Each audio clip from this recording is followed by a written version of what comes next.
যে দেশের জনগণ আমাকে সেফটি দেয় না, সেই দেশের জনগণকে আমি কীভাবে সেফটি দেবো? ফারুকী ভাই কী হিসেবে উপদেষ্টা হয়, এবং সে ফারুকী ভাই জনগণের জন্য কতদিন সে প্রতিবাদ করেছে, কোন কোন কাজে ছিল?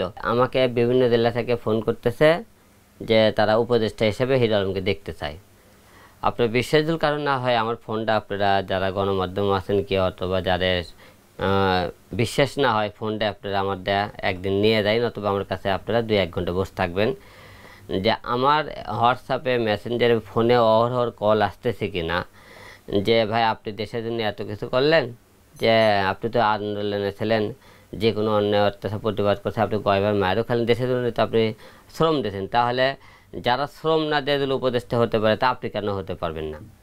আমি তাদেরকে একটা কথা বলছি যে উপদেষ্টা হওয়ার মতো আমার 2টা সাইড নেই। একটা উপদেষ্টা হতে গেলে মানুষের মনে করে সকলের আগে সবাই বলে যে হিরো আলম উপদেষ্টা দেখতে চায়, তাহলে আপনারাই আবার কিন্তু এক ব্যক্তি টল করে বলবেন হিরো আলমের মতো লোক উপদেষ্টা কেন হলো? আমার উপদেষ্টা হওয়ার মতো আমার লেখাপড়া নাই, আমি দেখতে সুন্দর না, এই জন্য আমি উপদেষ্টা হতে পারবো না। এই দুইটা সাইডে আমার ডিস্টার্ব খারাপ বলে সবাই।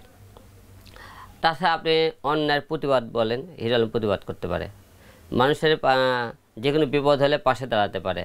আমি 4 বার জাতীয় সংসদ নির্বাচন করেছি, এবং যেখানে অন্যায় অত্যাচার সেখানে হিরো আলম, যেখানে মনে করেন দেশের দুর্যোগ হলে হিরো আলম মানুষের পাশে দাঁড়ায়।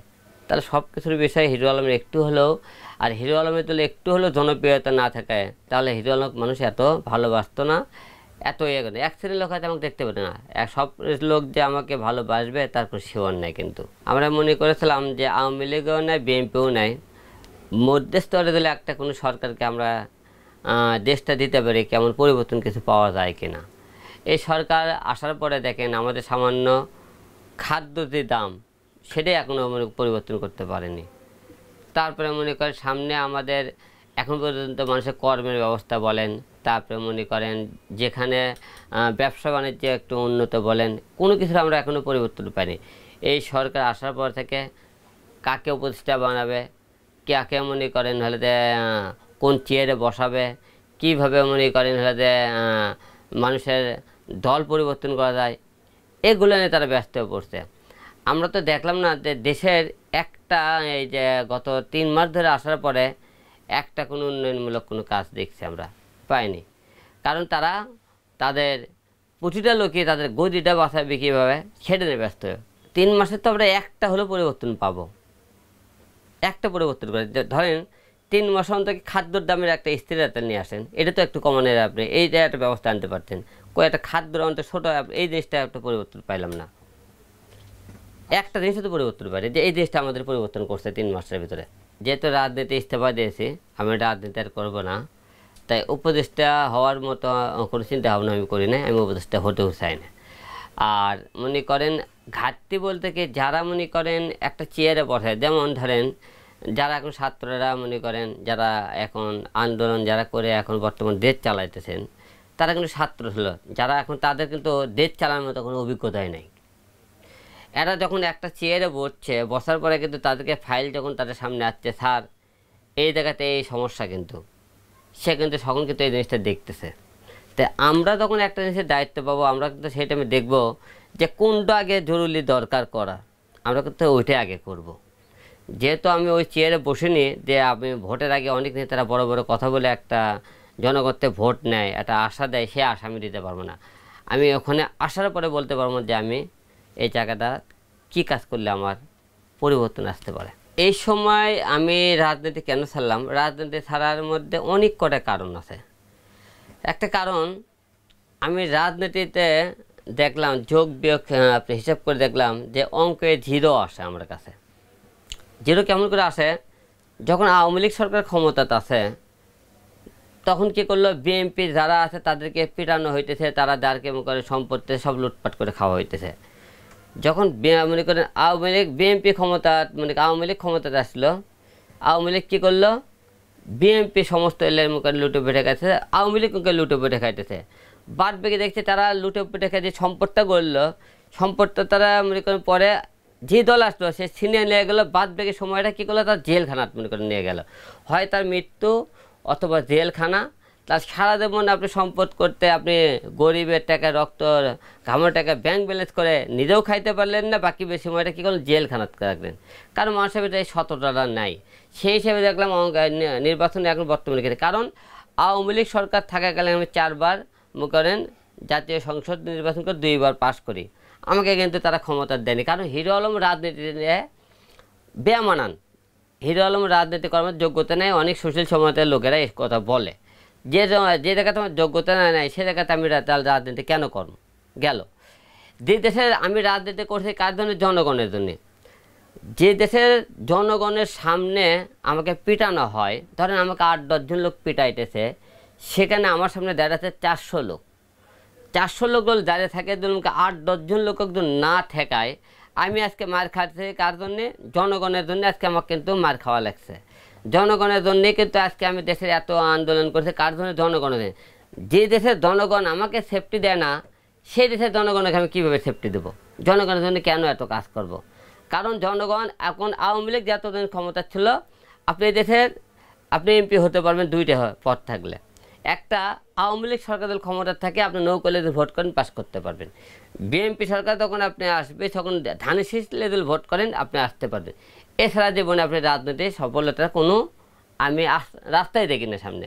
এই জন্য সব কথা হিসাব করে দেখলাম যে দেশের জনগণের জন্য এত কিছু করে আমাদেরকে মূল্যায়ন করা হয় না, তাহলে আমি কেন আমার জীবন মৃত্যুর মুখে ঠেলে দেবো? কারণ আমি মারা গেলে আমার মাকে তো খাওয়ানোর মতো কেউ নেই, আমার পরিবারকে দেখার মতো কেউ নেই। সব কিছু বিবেচনা চিন্তা ভাবনা করে দেখলাম আমি রাজনীতি আর করবো না, আমি জনগণের জন্য কাজ করব না, আমি আমার জন্য এখন কাজ করতে চাই। আসলে আপনারা অনেকে বলতেছেন আমরা হিরো আলমকে উপদেষ্টা হিসেবে দেখতে চাই। তো তাদেরকে একটা কথা বলি যে আপনারা যারা এক শ্রেণীর লোক চাইতেছেন, আর এক শ্রেণীর লোক আপনারাই বলবেন, আমি যদি বাইশের উপদেষ্টা হয়ে আপনারাই বলবেন যে হিরো আলমের মতো লোক কেন উপদেষ্টা হলো। আপনারা কিন্তু টোল করবেন, আপনারাই লিখবেন যে আমাকে মনে করেন মনে করেন নাটক খেলা আপনি খেলার দরকার নেই। যে আপনারা একবার কোন চুরি কর, একবার বলবেন চুরি করিস না, দরকার নেই। আপনারা যা বলতেছেন আমি জানি যে কিছু লোকেরা আপনি মনে করেন আমাকে একটা ব্যবহার করার জন্য এই কথাটা বলতেছেন, কিন্তু আরেকটা শ্রেণীর লোকেরা যারা কথা বলতেছেন সেই কথাটা যুক্তিসম্পন্ন। কারণ যে বর্তমান ফারুকী ভাইকে দিয়েছে, ফারুকী ভাই আমরা দেখিনি কোনো রাজনীতির মাঠে ছিল, বাংলাদেশে যে কোনো জায়গায় কোনো অন্যায় অত্যাচার হলে সেখানে তাকে দেখেছি, এবং যেখানে মনে করেন তাকে দেখেছি যখন আওয়ামী লীগ সরকার ছিল সে তেল মারা কিন্তু পোস্ট করতেছিল আগে দেখেছেন। এবং দেখেছেন বর্তমানে মনে করেন ছাত্র যখন আন্দোলন আছে 2-4 দিন সে কিন্তু ফেসবুকে স্ট্যাটাস দিয়েছিল। ফেসবুকে স্ট্যাটাস দিয়ে কোনো মায়ের সন্তানের বুক আটকাতে পারেননি আপনারা এবং কোনো জায়গায় তন্ডে। এবং আরেকটা বিষয় দেখেন, যেখানে আরএফএন শুভ ভাইয়ের মতো লোক বঙ্গবন্ধু সিনেমাতে কাজ করেছিল, সেখানে যদি তাকে বঞ্চিত করা হয়, তার প্লট করা হয়, তাকে লাঞ্ছিত করা, এরকম আওয়ামী লীগের যারা যে সংগঠনের সাথে জড়িত ছিল কাজ করে তাদেরকে ধর্ম করেন এরকম অপমান করা হয়। তার তিশা আপা বঙ্গবন্ধু সিনেমাতে কাজ করতেছিল, এবং সেই ঘরে থেকে ফারুকী ভাই কী হিসেবে উপদেষ্টা হয়, এবং সে ফারুকী ভাই জনগণের জন্য কতদিন সে প্রতিবাদ করেছে, কোন কোন কাজে ছিল যে তাকে উপদেষ্টা বানানো হলো। এটা জনগণের প্রশ্ন, আমারও প্রশ্ন সবার কাছে থাকলো আর কি। আপনি কোনো একটা অনুষ্ঠানে বাইরে দেশে গেছেন, 1 দিন 2 দিন 3 দিন 5 দিন ধরছিলেন ওখানে, আমাদের এখানে তো প্রায় 1 মাসের লাগান ধরে আন্দোলন হয়েছে, এতদিন বাইরে কেন থাকলো? সেই দেশের জনগণের জন্য আচ্ছা ধরেন ফারুকী ভাই মনে করেন ছিল না, তার পরিবার থেকে তিশা আপা ছিল, সে কেন মাঠে নামলো না? একজন তো থাকার প্রয়োজন ছিল। আপনি দেশের জন্য কিছু করতে চান, আপনি মনে করেন এখন যারা এখন মনে করেন দেখবেন ফারুকী ভাইয়ের কথা বাদ দেন, এখন অনেকেই স্ট্যাটাস দিতেছে, তেল মারা স্ট্যাটাস, মানে বিএনপির পক্ষে এখন স্ট্যাটাস দেয়। এখন যখন আওয়ামী লীগ ক্ষমতা ছিল তারা উল্টো দিকে মনে করে পোস্ট দেয়, বুঝলেন না? এখন মনে করেন যে একটা কেউ না কেউ তো গাঁও বাঁচানোর জন্য একটা কথা বলতে হবে। এটা মনে করেন জনগণ দেখছে যে কারা কারা এই দেশের জন্য কী করছে, কারা তেল মারা পোস্ট করছে, কারা আবার পোল্ট্রি নিছে, এখন এটা জনগণই বিচার করবে। জরুরি একটা তত্ত্বাবধায়ক সরকার দিয়ে নির্বাচন করা দরকার, কারণ বেশ কিছু কারণ। একটা কারণ হলো যে দেশে বর্তমানে আইন পরিস্থিতি যে অবস্থা, তাদের খুব একটা ক্ষমতা নাই, তারা কলা গাছের লাগান দাঁড়িয়ে আছে। আর আইনের লোকজন যারা আছে কলা গাছের কোনো ক্ষমতা নেই, আমরা দেখতেছি। তাদেরকে যদি কোনো আসামিকে ধরতে দেওয়া হয়, বলা হয়, তারা বলে ভাই একটা আসামি ধরতে গেলে আমরা 10বার ভাবি ধরবো কি ধরবো না, কারণ আমাদেরকে মনে করেন সেফটি দেওয়ার মতো লোক নেই। তাহলে আইনের লোকেরা তো এই কথা বলে, তারা দেশ বাঁচাবে কে? তাহলে এরা করছে, এরা ক্ষমতা পূর্ণায় পাইতেছে না। এরকম প্রতিটা মনে করেন এই যে ধরেন যারা বর্তমানে দেশ চালাইতেছে ছাত্ররা, এরা জীবনের রাজনীতি কি দেশ কীভাবে চালানো এরা বোঝে না। এদেরকে আপনার দেশ কী হারে চলবে? দেশ তো যা আপনার মনে করছেন আর 5 বছর থাকলে দেশ ঘুরছে, মানে দেশ ভালো চলবে না, দেশ ভালো চলবে না। কারণ যারা এখন ওখানে ওই চেয়ারগুলো বসে আছে তারা একটাও মনে করেন দেশ নিয়ে কোনোদিন ভাবেনি, এরা দেশ নিয়ে রেসা তো করেনি কোনোদিন। তাহলে এরা দেশ কীভাবে চালাবে?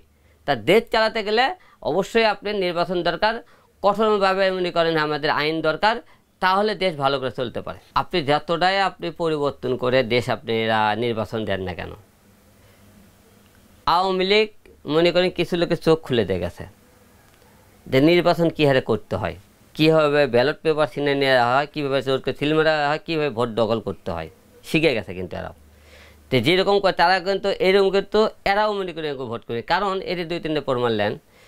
আওয়ামী লীগ সরকার যেদিন দেশ থেকে তাড়ানো হলো, পরের দিন থেকে বিএনপির লোকেরা বিভিন্ন জায়গায় লুটপাট শুরু করে দিয়েছে, জায়গা দখল করা শুরু করে দিয়েছে, হাট বাজার দখল করা শুরু করেছে। এরা মার্চে থেকে পুতিং ছেলে এরাও কুপাইতেছে, এরাও মনে করেন জ্বালাও পোড়াও করতেছে। তাহলে আপনার পরিবর্তনে কি পাইলেন? আবার অনেকে করছে চুপ থাক, ক্ষমতা আসলে তারপর দেখতেছি, তাদের মধ্যে তো পরিবর্তন কিছু দেখতেছে না। আওয়ামী লীগ যেরকম ছিল এক একভাবে দেশ খাইয়েছে, বিএনপি আসলে সে একরকম খাবে, পরিবর্তন কিছু পাবেন না। কারণ এই দেশে পরিবর্তন আনতে গেলে আপনাকে সব পুরো দলে অংশগ্রহণ করতে হবে এবং এককভাবে কাউকে 200 আসন দেওয়া যাবে না। একটা দেশের ধরেন 10টা মনে করেন রাজনীতি দল ওখানে অংশগ্রহণ করে, প্রতিটা দল থেকে 10টা-20টা করে সিট মনে করে সংসদে যেতে হবে, সবাই কথা বলতে হবে এবং তাদেরকে আগে দেখতে হবে মনে করেন। আর নির্বাচনে একটা নিয়ম করতে হবে, সংসদ নতুন আইন 5 বছরের উপরে কোনো সরকার থাকতে পারবে, নির্বাচন দিতে হবে বাধ্যতামূলক, কোনো সরকার থাকতে পারবে না। এরকম কিছু যদি পরিবর্তন আনা যায় তাহলে দেশে অনেক কিছু পরিবর্তন আসতে পারে। নতুন নেতৃত্ব দেবে সেরকম দল তো নেই, সেরকম দল তো তৈরিও হয়নি। কারণ দেশের জনগণ 2টি জিনিস, একটা আওয়ামী লীগ একটা বিএনপি, দূরেই চেনে। আর নতুন যে কাউকে নিয়ে আসবে তারা নিয়ে আসতেই চায় না। তো জনগণ যতক্ষণ নতুন দল না আসবে দেশেরও পরিবর্তন হবে না। কারণ আপনার নতুন কাউকে দেখতে চায়, নতুন কাউকের মধ্যে কেউ আছে মনে করেন বিপিনুর ভাই, আনন্দুর রহমান পাত্র ভাই, তারপরে জামাতে ইসলাম, এগুলো নতুন কিছু দল, আর এ বাদেও কিছু নতুন আরও দল নিবন্ধন পেয়েছে। তো আপনারা দেখেন তাদেরকে কটাকে সিট দেয় দেখবেন, কারণ তারা তো মনে করেন নিজেরাই 200 আসন নিয়ে যাবে, বুঝছেন। এবং আমি তো যে নেতা, আপনি বললে হিরো আলম আপনি কেন নির্বাচন করবেন না, আমি নির্বাচন করে জীবনেও পাবো না। কারণ স্বতন্ত্র প্রার্থী কোনো জায়গায় আপনি কোনো রেয়াই পাবেন না সংসদের, কারণ তারা নিজেরা এককভাবে যারা মনে তাদের দলীয় লোকেরা নির্বাচন করবে তারাই সংসদে যেতে পারবে। আপনি লিখে নিন আমার থেকে, এটা সামনে দেখবেন আপনারা। আসলে পরিবর্তন করা কোনো বিষয় না, পরিবর্তন করতে গেলে টাকা লাগে। যে আমি হিরো আলম নিজের পরিশ্রম করে সৎ পথে থেকে এখান থেকে আমি একটু একটু করে টাকা দামে একটা মুভি করি, আমাকে তো পরিবর্তন করার মতো কোনো প্রডিউসার আসেনি কি আমাকে নিয়ে মনে করে পরিবর্তন সিনেমা বানাবে। তা আমার নিজের জায়গার থেকে যত দূর পারি আমি, যে আমি তো বিগ বাজেটের সিনেমা বানাতে পারি না, এই টাকার মধ্যে যাতে পরিবার একটু যে ভালো কিছু করা যায়। ধরেন আমি একের পর একটা সিনেমা করতেছি, দেখবেন আগের যে সিনেমা করছি তার থেকে পরে সিনেমাকে তার একটু উন্নত করার চেষ্টা করছে, তারপরে যেটা করছে আরেকটু উন্নত করার চেষ্টা করেছে। এরকম আমি নিজেকে পরিবর্তন করার চেষ্টা করতেছি। আর বাইরে কোনো প্রডিউসার থাকতো তাহলে আমাকে আরও হয়তো ভালো কিছু করা সম্ভব হইতো, কিন্তু আমরা চেষ্টা করতেছি আমি নিজে আরও যাতে ভালো কিছু করতে পারি। সবাই তো চাই যে ভালোর কোনো শেষ নেই, আমার চাই যে ভালো কিছু করি, কিন্তু আমি হয়তো অর্থভাবে অতটা ভালো করতে পারি না, কিন্তু চেষ্টা করি যত আমার অর্থের ভিতরে ভালো করে দিতে পারি জনগণকে। আমার জীবন শুরু থেকে উপহাস নেগেটিভ দিয়ে শুরু হয়েছে, তাই আমি নেগেটিভটা অনেক কষ্ট করে করে পজিটিভে নিয়ে এসেছি। আর একটা লোক সবাই ভালোবাসতে পারে না, কিছু লোক থাকবে যে আমাকে নিয়ে উপহাস করবেই। তো যেমন উপহাস করে তেমন কিন্তু আমাকে সাহসী ব্যক্তি বলে, অনেকে ভালোও বলে, কিন্তু খারাপ ভালো নিয়ে দুনিয়া। আর যারা অনেকে নিয়ে আমার অনেক কথাবার্তা অনেক স্ট্যাটাস দেখে মন খারাপ হয়, কিন্তু আমি তাও নিজেকে ভেঙে পড়ি না, না আমি আমার মতো কাজ করতে চাই, সে বলছে বলুক গা। এইরকম করে সাহসটা আপনি মনের ভিতর নিয়ে আপনি এগিয়ে যাওয়ার চেষ্টা করতেছি। আসলে পরিবার থেকে যখন মনে করেন বিভিন্ন মারামারি হামলা টামলা হয়, এই সমস্ত দেখলে অনেক কান্নাকাটি করে মন খারাপ করে, তুই এসব আর করিস না। আর যখন অনেকে ভালো বলে, অনেক ভালোই বলে যে সাবধানে থেকে সেসব না করাই মনে হয় ভালো। তো সব কিছু মিলে কি পরিবার থেকে তো শুরু থেকে আমাকে কেউ সাপোর্ট দেয়নি, আমি পরিবারতে সাপোর্ট কোনোদিনই পাইনি। আমি নিজে থেকে চেষ্টা করছি সাপোর্ট নেওয়ার। আস্তে আস্তে এই জায়গাটা যখন তৈরি করছি তখন তো পরিবার থেকে সাপোর্ট পেয়েছি।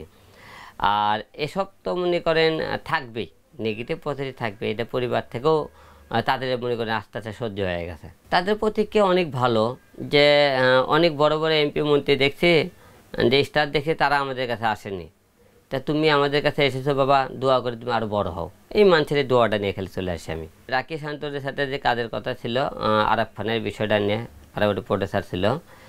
আমি আর কি 2 বছর ধরে তো আপনি দেখছেন আমাকে বাংলাদেশের বিভিন্ন রাজনীতি আন্দোলন এসব নিয়ে একটা ভেজালের মধ্যে আছি, এই জন্য আমি ওই দিকে যেতে পারিনি। আর একটা শিডিউল করছিল আর কাজের, এই জন্য যেতে পারিনি। তো এখন আবার সব কিছু একটু জ্ঞানজমিতে একটু স্থির হয়েছে, যেহেতু রাজনীতি থেকে একবারে বাদ দিয়েছে রাজনীতি, সেই হিসেবে এখন আমি কাজের দিকে মন দিয়েছি। এখন আমি এরই মধ্যে দুবাই যাব।